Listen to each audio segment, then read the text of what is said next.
What's up, guys? I'm Running Kid here, back again. How's everybody doing?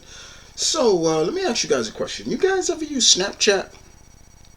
If you do, is it a good app? I don't know. I really don't use it. I don't really care for too many of them kind of apps like that. You wanna talk to me or something like that. Just I'll give you my number. Just give me a call. That's just me. I'm old fashioned. Uh, you know, I don't know. It's just, you know, I just feel there's really no need for it in a sense. I don't know. I could be wrong. I don't want to judge it, but I've never been one really big into it. You know what I'm saying? That's it. But today, forget about my opinion. Today, I get a lot of people always asking me to do some more creepy pastas or creepy scary stories. You guys want to see me react to some scary shit? So what did I do? I went back to my one of my channels that I know. One of the channels I know can give me some good stories and make me like, okay, what the fuck, Mr. Nightmare? Yeah. And today we are watching three disturbing, true Snapchat stories. And why am I whispering like that? I don't know. Yeah. Let's give this a whirl. All right. Yeah. Let's give this a whirl, shall we? And here we go. Three, two, one, now.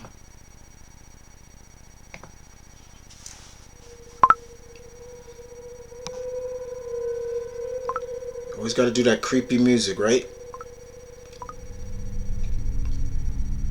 I used to All use right, here we go. Snapchat a lot last Number one. year and the year before. This story takes place during the summer of 2015 when I was 14 years It was old. 2 years ago. I would Snapchat this one friend of mine regularly. We were both on each other's best friends lists. Okay. I'll call him Ben for this story. One night, he hadn't snapped me in a while, so I sent him a funny picture. He didn't open it for a while, so I sent another funny photo of myself. Coincidentally, I happened to be in the app when I saw that he finally opened them. Usually he would respond within a minute, but this time he didn't respond at all. I decided to text him instead, saying, "What's up?" I got a read receipt within the minute. No response though. I didn't know what was up with him or if I did something to piss him off, but I wasn't going to beg him to respond to me, so I put my phone down and focused on something else. Eventually, I started having a conversation with one of my other friends through text, and somehow Ben's name came up, and the fact that he had lost his phone. I made sure my friend was absolutely certain that Ben was still missing his phone, and he said yes. I called Ben's house phone number. His dad picked up. I asked to speak with Ben, and Ben himself confirmed he was missing his phone. I told him somebody had his phone because they were opening his Snapchats and reading texts. He freaked out and told me to come over, but I really didn't want to.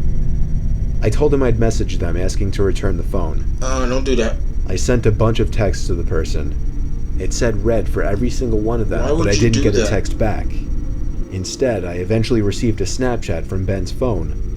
I opened it, and it was a picture of a really weird-looking guy with a huge smile on his face. And the caption was, "Coming over."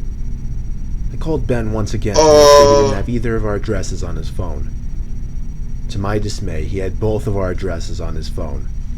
I received a text from the guy while I was on the phone with Ben, saying, "You're good-looking." Ben didn't have Track My iPhone enabled, so he couldn't even try to track this creep.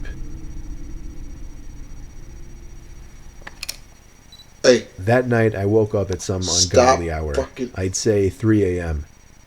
I wasn't sure if something had woken me up or not, but I was somewhat positive that I thought I saw some kind of light just as I woke up. I sat up and rubbed my eyes. I'm not fucking. And realized it was really, really hot in the room, which was weird considering we had the Stop. AC on. Please don't. As I turned to my jump window, scare, please. an unexpected white flash of light filled the room, and I felt a sharp pain in my eyes which had become adjusted to the dark. Fuck, that's. I struggled to reopen my eyes, but when I could, I saw that my window had been opened, and someone was leaning half of their body into my bedroom with a camera in their hand. Stop Yo, I'm. I screamed like a little girl in what was undoubtedly the most nightmarish moment of my life. It was a man at my window, and as I pushed myself back up against the wall, curled up in my bed screaming, I could distinguish the man's face to be the same face I'd seen on Ben's Snapchat. Oh my! He struggled to squeeze himself back out the window, but he did manage to escape before my parents could enter the room. We contacted the police that same night and had them track the phone. They found the man in a house 2 miles away and arrested him. Ben got his phone back and I got peace of mind, knowing the creep would be behind bars. That's fucked! Alright, story number 2. Okay, that first one was kind of that was fucking creepy. This is a short but terrifying story of something that happened when I was Snapchatting a friend. I'm pretty young, I'm only 13, still in middle school. 13. A girl I really liked had just recently started snapping me selfie pictures, and we started messaging each other for a few nights. One night when I was watching TV, she sent me a snap of herself laying in her bed without a caption. I sent a message saying what's up. She sent another identical picture, this time with a caption saying not much, you? She set the timer to 10 seconds, so it gave me plenty of time to analyze the picture, including her bedroom in the background, and the dark outline of a person standing by her window. Fuck, man! I quickly sent a response message, saying, "Is that your brother by the window?" She sent another identical snap, this time captioned, "What do you mean?" In this picture, the figure at the window was closer, and I could see a hand pressed up against the glass. I closed the snap before the timer even ran out so I could tell her quicker. I said, "There's somebody at your window, turn around."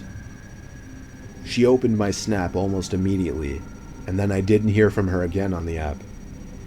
I grew more and more worried as the minutes passed. I texted her a few times to no avail. I tried calling her a few times to no avail as well. I didn't know her house phone number, otherwise I would have called her parents. It wasn't until midnight when I was already laying in bed that she finally texted me back. She explained the whole situation. As soon as she looked at her window and saw the person standing there, she screamed, and that caused the person, who turned out to be a 20-something-year-old man, to open the window and jump into the room. From there, she ran to her parents' room and woke her dad, who went to her room to find nothing but an open window. It wasn't exactly a personal story of mine, but it freaks me out nonetheless, knowing that the only thing that saved my friend from whatever could have happened was the fact that I was able to see the window through her selfies, unbeknownst to the creeper at her window. Yeah. Okay. Alright. Number 3. Here we go. When you think of Snapchat, the last thing you would think of is a horror story, besides maybe private pictures being leaked. It was almost a year ago now. I was a senior in high school and was Snapchatting a few different people at my kitchen table at 10 o'clock. My parents had already gone to sleep. I got a notification from Snapchat. It said, "Snapchat from Hector." I did not know anyone by the name of Hector, so right away it was weird. I should mention I'm a guy, so it's not like random creeps snapping me for pictures or anything like that is a common occurrence. I didn't want to open it up right away because then whoever this was might think I was available for some kind of conversation.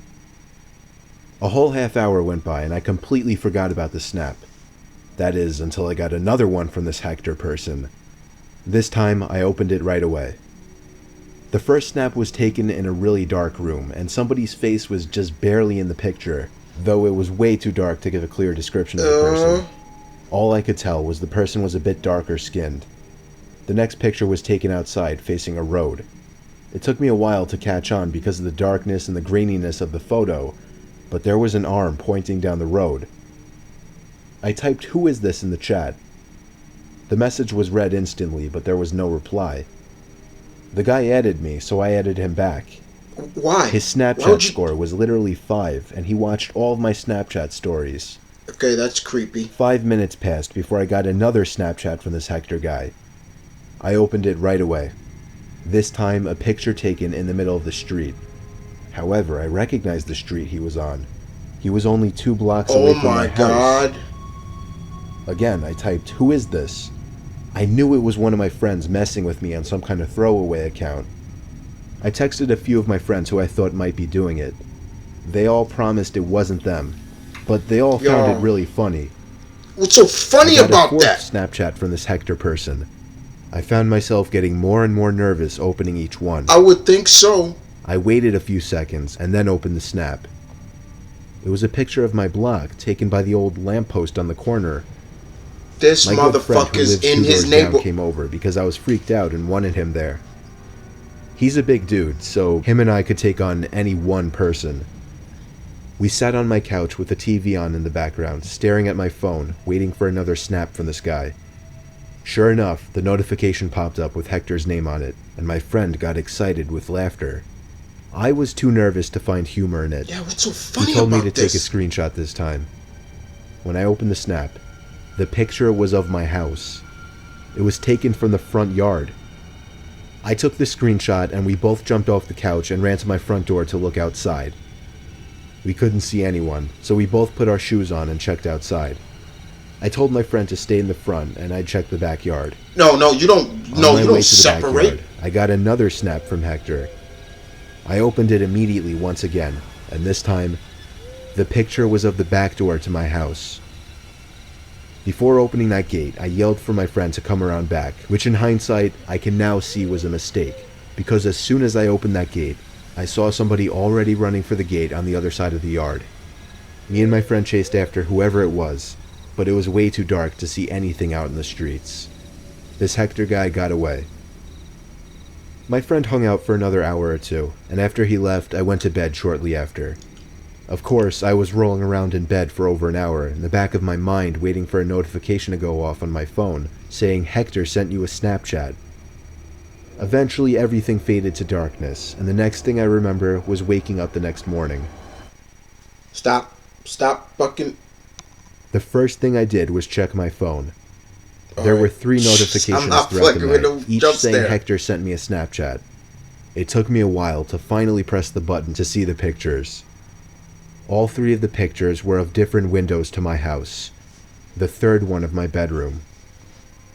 I blocked the user and even went as far as to email Snapchat support to report the guy, to which I got some copy-pasted response like, "Thank you for your email, we take these matters very seriously," and so on. They proved to be of little help, even when I followed up on the matter a week later. I would normally assume whoever did this was a friend, acquaintance, or just some person I barely knew from my grade. But judging by the little bit of skin I saw in the photos and the username, this person was Hispanic, and there weren't any Hispanic kids in my school. It still freaks me out to this day, wondering who the hell this Hector person actually was, how he knew me, my Snapchat username, and my address.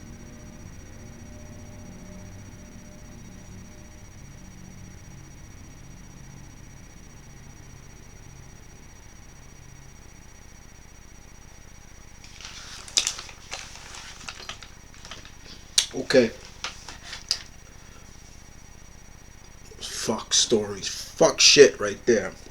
To quote Blasphemous HD. This is fuck shit. That's fuck shit right there. Word of advice, people. Don't you got these apps and these and social media accounts. Don't be putting your address and everything on there. Word of advice, please don't do that. Don't do that. And you saw me going like this, guys, because I didn't want some like they burn some pop up. I don't get scared of these, but jump scares like something just visually pops up. I'm and Mr. Nightmare is known for doing that shit. That's why I had oh shit.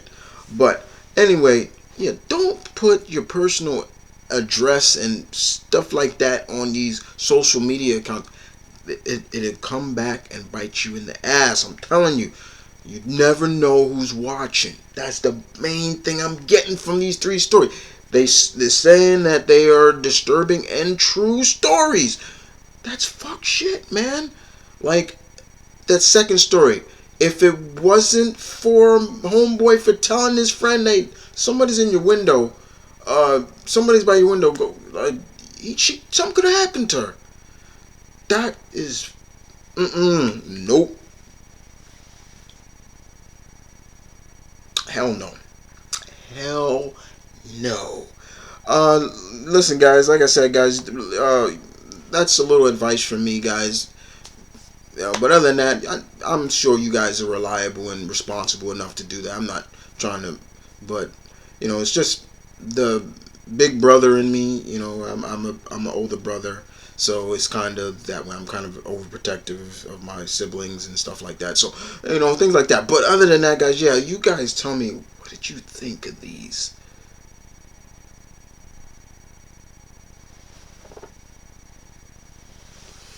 Man, hearing shit.